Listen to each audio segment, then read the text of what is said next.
JSB with you ఛానల్లోకి స్వాగతం. నేను మీ శ్రేయభిలాషి జేఎస్ బావాజాన్. గత కొద్ది రోజులుగా చిత్తూరు జిల్లా పరిసర ప్రాంతాల్లో ఏనుగుల సమస్య లేదులే అనుకుంటున్న తరుణంలో మళ్ళీ అవి తమ ఉనికిని చాటుతూ చిత్తూరు జిల్లాలోని బంగారుపాళ్యం మరియు చోడపల్లి మండలాల్లోని పంట పొలాలపై తమ దాడులను కొనసాగించి తమ జాడను చాటుకున్నాయి.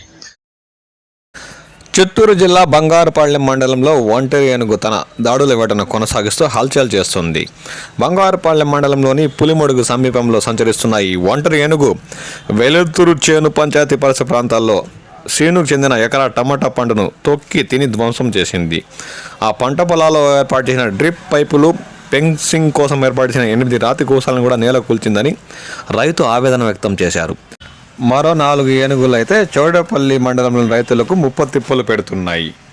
చౌడేపల్లి మండలంలోని పందిళ్లపల్లి పంచాయతీ చుక్కవారిపల్లి పరిసర ప్రాంతాల్లో రైతులు వెంకటరాజు, వెంకటేషు, శ్రీనివాసులు వరి సాగు చేసి వడ్లను నూర్పిడి చేసి పొలం వద్దే బండపై టార్ఫ్లిన్ పట్టపై సుమారు 40 మూటల వడ్లను ఆరబెట్టారు. ఈ క్రమంలో 4 ఏనుగులు పొలం సరిహద్దులో ఏర్పాటు చేసిన కంచెను, రాతి కూసలను ధ్వంసం చేసి చేతికి అందిన పండుగ పూర్తిగా ఆరగించాయని వారు ఆవేదన వ్యక్తం చేశారు.